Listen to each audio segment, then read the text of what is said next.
Hello guys, तो बहुत ही दिनों बाद मैं इस चैनल पे दोबारा से वापस आ गया हूँ और आज मैं Victoria wand and sword season 2 के एपिसोड 11 को एक्सप्लेन करने वाला हूँ। लास्ट एपिसोड में हमने देखा था कि will finally second Bloom clear कर लेता है और फाइनली वो एल्फी से मिलने का अपना प्रॉमिस पूरा कर लेता है, लेकिन इन दोनों का रीयूनियन ज्यादा देर तक पीसफुल नहीं रह पाता। जैसे ही सब कुछ शांत होता है, क्लेरी विल से पूछती है कि अब वो किस फैक्शन को ज्वाइन करने वाला है और ऑनेस्टली इसका आंसर सबको ही पता था। विल ऑब्वियसली एल्फी के ही फैक्शन को चूज करने वाला था, लेकिन तभी जियो अचानक से एंट्री मार देता है और सीधा विल की कॉलर पकड़ के उसे खींच के ले जाता है और कहता है कि विल थंडर फैक्शन में आएगा। ये सुनते ही एल्फी को बहुत ज्यादा गुस्सा आता है। वो बड़बड़ाने लगती है और उसकी फ्रीज वाली एनर्जी बाहर फ्लो करने लगती है। वो जियो को धमकी देने लगती है और विल दोनों को शांत करवाने की कोशिश करता है। वो पोलाइटली जियो को मना भी करता है और कहता है कि उसने अपना डिसीजन ऑलरेडी ले लिया है, लेकिन जियो को इससे कोई फर्क नहीं पड़ता और वो सीधा विल को बिजली के झटके देने लगता है, जिससे विल बेहोश होकर गिर जाता है। और जियो कहता है, बोला क्या बोल रहे थे, कौन सा फैक्शन ज्वाइन करोगे? और वो बेहोश विल को सर से पकड़ लेता है और कहता है कि मैटर सेटल हो चुका है। और कॉलेट भी विल की बढ़ती डिमांड को देखकर रोज को सजेस्ट करती है कि अर्थ फैक्शन को विल को चुनना चाहिए, हालांकि रोज उसे मना कर देती है। इसके बाद एल्फी जियो से पूछती है कि अगर उसे विल चाहिए था तो उसने पहले उसे क्यों नहीं चुना। जियो कहता है, पहले मुझे विल नहीं चाहिए था पर अब मुझे चाहिए। वो कहता है कि जब उसे कोई भी चीज चाहिए होती है तो वो उसे हासिल कर ही लेता है, चाहे वो खजाना हो, ड्रिंक हो या कोई इंसान। ये सब सुनकर आसपास के लोग सभी उसे सैवेज कहने लगते हैं, लेकिन जियो की फैक्शन का ही एक बंदा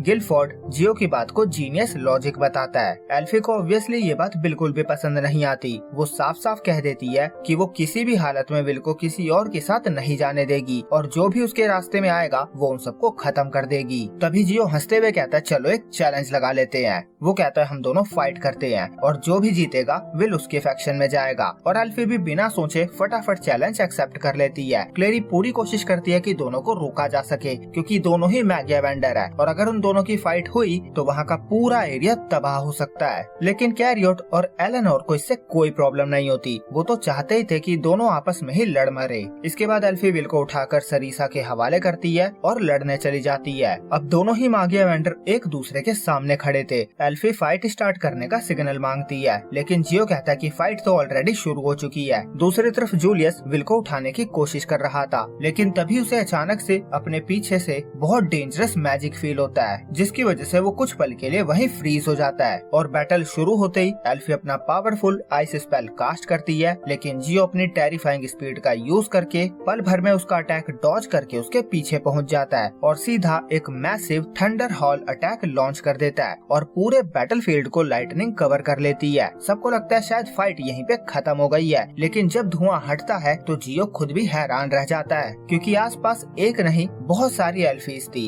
एल्फी ने बहुत सारे क्लोन्स बना लिए थे। सरीसा एक्सप्लेन करती है कि एल्फी ने एक स्प्लिट सेकंड में आइस क्लोन्स क्रिएट कर लिए थे और अटैक से बच गई थी। ये देख के सबको समझ में आ जाता है कि एल्फी को टावर की फास्टेस्ट कास्टर क्यों कहा जाता है। इसके बाद एल्फी अपने क्लोन्स के साथ मिलकर जियो पर लगातार पावरफुल आइस अटैक्स बरसाने लगती है। पूरे बैटलफील्ड में बर्फ ही बर्फ नजर आ रही थी और ये अटैक हर डायरेक्शन से आ रहे थे और कुछ ही देर में जियो पूरी तरह से आइस के नीचे दब जाता है। शियोन ये सब देखकर जेलस होने लगता है, क्योंकि एल्फी बिना प्रॉपर चैंट के इतने हाई लेवल मैजिक का यूज कर रही थी, जबकि उसे 11th फ्लोर पे उस स्पेल को कास्ट करने में ही इतना ज्यादा टाइम लग गया था। वो कहता है, ये इतनी पावरफुल हो कैसे सकती है। दूर से विच और फिन भी इस बैटल को देख रहा था। फिन कहता है, जियो को अंडर एस्टिमेट मत करो, वो भी एक बीस्ट है। और अगले ही सेकंड सब शॉक हो जाते हैं, क्योंकि जियो बिना किसी डैमेज के बर्फ को तोड़कर वहाँ से बाहर आ जाता है, जैसे एल्फी के अटैकों का उस पे कोई असर ही ना हुआ हो। अब बैटल का मोमेंटम पूरी तरह से चेंज होने लगा था। जियो क्लोज कॉम्बैट में आ जाता है और अपनी इंसेन स्पीड का यूज करते हुए एल्फी पे प्रेशर बनाना शुरू कर देता है। वो एक लाइटनिंग अटैक से ही उसके सभी क्लोन्स को खत्म कर देता है और असली वाली पे तेजी से हमला करता है। लेकिन हर बार जब भी जियो को लगता था कि उसने असली वाली एल्फी को पकड़ लिया है, अगले ही सेकंड उसे ये पता चलता था कि वो भी बस एक क्लोन थी। और इसी बीच असली वाली एल्फी आसमान में अपनी प्रेजेंस हाइड करके एक और मैसिव स्पेल प्रिपेयर कर लेती है और अचानक से पूरा एरिया जाइंट आइस स्ट्रक्चर और पानी से भर जाता है, जिससे बचने के लिए कुछ मेजिस बैरियर भी लगा लेते हैं। रोज एक्सप्लेन करती है कि एल्फी अपने क्लोन्स की हेल्प से स्पेल की पावर को कई गुना तक बढ़ा रही है। ये अटैक इतना डेंजरस था कि नॉर्मली कोई भी इसे सर्वाइव नहीं कर पाता, लेकिन जियो फिर भी बच जाता है और अब वो फाइट को सीरियसली लेना शुरू कर देता है। वो अपना स्पीयर फेंक कर एल्फी पे हमला करता है। एल्फी स्पीयर स्पीयर को तो डॉज कर लेती है, पर तभी जियो वहाँ से टेलीपोर्ट होकर सीधा स्पीयर पे टेलीपोर्ट हो जाता है, मतलब कि एल्फी के पीछे, और उसे एक जोरदार पंच मारता है जिससे एल्फी सीधा जमीन पे जाके गिरती है और वो उसे रिकवर करने का भी मौका नहीं देता। वो फटाफट दोबारा से टेलीपोर्ट होकर उसके पीछे आ जाता है और उस पे हमला करते रहता है। लगातार इन अटैक्स की वजह से एल्फी बुरी तरह से इंजर्ड हो चुकी थी, उसके मुंह से भी खून आने लगा था।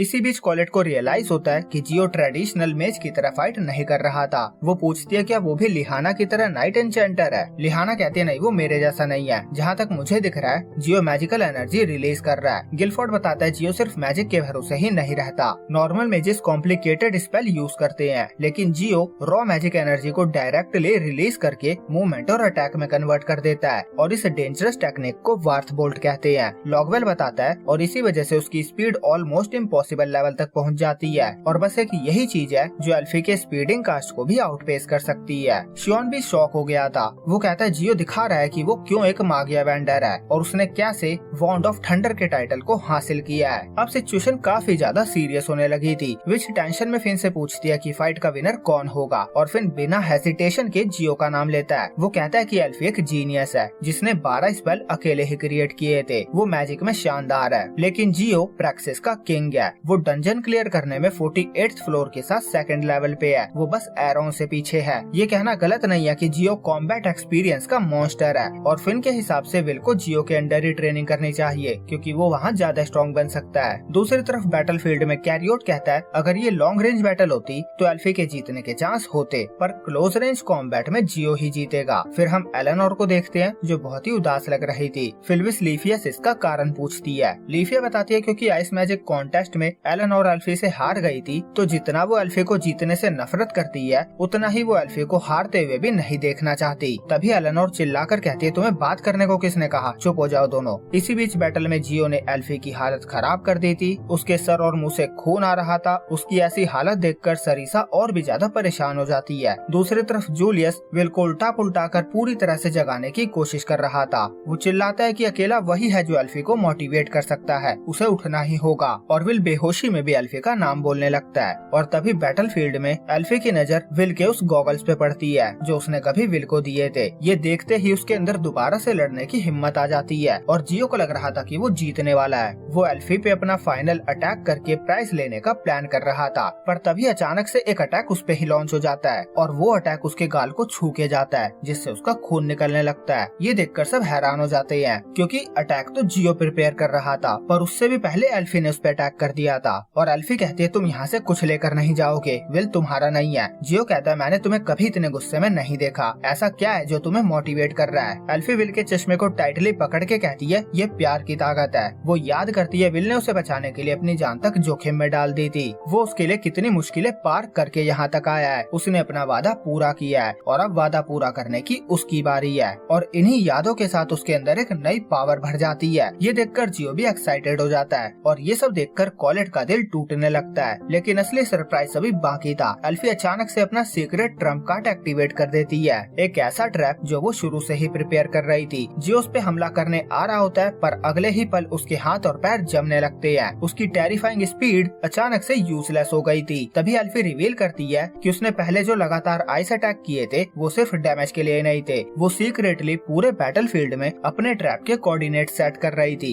और ये एक ऐसा अटैक है जिसमें जियो जितना ज्यादा हिलने की कोशिश करेगा वो उतना ही ज्यादा जमता जाएगा। और अब जियो उसके एब्सोल्यूट जीरो जोन के अंदर पूरी तरह से फंस चुका था। एलेनोर ये देखकर शॉक हो जाती है क्योंकि ये वही स्पेल है जिसे यूज करके एल्फी ने कभी उसे हराया था। एल्फी बताती है कि ये स्पेल उसने विल के लिए बनाया था क्योंकि बचपन में विल उसे हक करने में बहुत शर्माता था और भाग जाता था, इसलिए उसने ऐसा स्पेल बनाया था कि वो विल को वहाँ पे जमा कर रोक सके। और उसके बाद वो एक पूरी ताकत से पावरफुल पंच जियो के मुंह पे मारती है और वो कहती है वो विल को ऐसे प्रोटेक्ट करेगी जैसे वो उसका दुल्हा है। फिर वो अपने पंच से उसे उड़ा देती है। इसी बीच जूलियस की मेहनत फाइनली रंग लाने लगी थी। विल धीरे धीरे होश में आने लगता है, लेकिन तभी बैटलफील्ड में जियो की खतरनाक हंसी गूंज उठती है। वो बर्फ तोड़कर बाहर निकल आता है। हालांकि वो काफी ज्यादा इंजर्ड हो चुका था, लेकिन उसकी फाइटिंग स्पिरिट अभी भी जिंदा थी। और फिर वो अपना सुपर ग्रेड स्पेल चैंट करना शुरू कर देता है। सिचुएशन इतनी ज्यादा डेंजरस हो चुकी थी कि कैरियोट और एलेनोर सभी को इमरजेंसी बैरियर लगाने को कहते हैं और जियो को खतरनाक स्पेल कास्ट करते हुए देखकर एल्फी भी पीछे नहीं हटती। हटती वो भी अपना अल्टीमेट स्पेल प्रिपेयर करना शुरू कर देती है। वो अपने क्लोन्स की हेल्प से एक और flawless multi layer chant perform करती है और जूलियस ये देखकर कम्प्लीटली शॉक हो जाता है। और इसी दौरान विल भी फाइनली पूरी तरह होश में आ चुका था और पूरे बैटलफील्ड में ब्लैक लाइटनिंग और एब्सोल्यूट जीरो आइस की एनर्जी भर चुकी थी। दोनों ही मागिया वेंडर अपनी पूरी ताकत लगा रहे थे। जियो अपना अल्टीमेट स्पेल विगलोस एर्गो थॉर्च अनलीश करता है और एल्फी उसके सामने ग्लेशियर लास्ट एल्बस रिलीज कर देती है। विल चिल्लाकर एल्फी को रुकने के लिए कहता है, लेकिन तब तक बहुत ज्यादा देर हो चुकी थी। दोनों अपने बीस्ट को समन कर चुके थे और लड़ने को तैयार थे। और इसी मैसिव क्लिफ हैंगर के साथ ये एपिसोड यहीं पे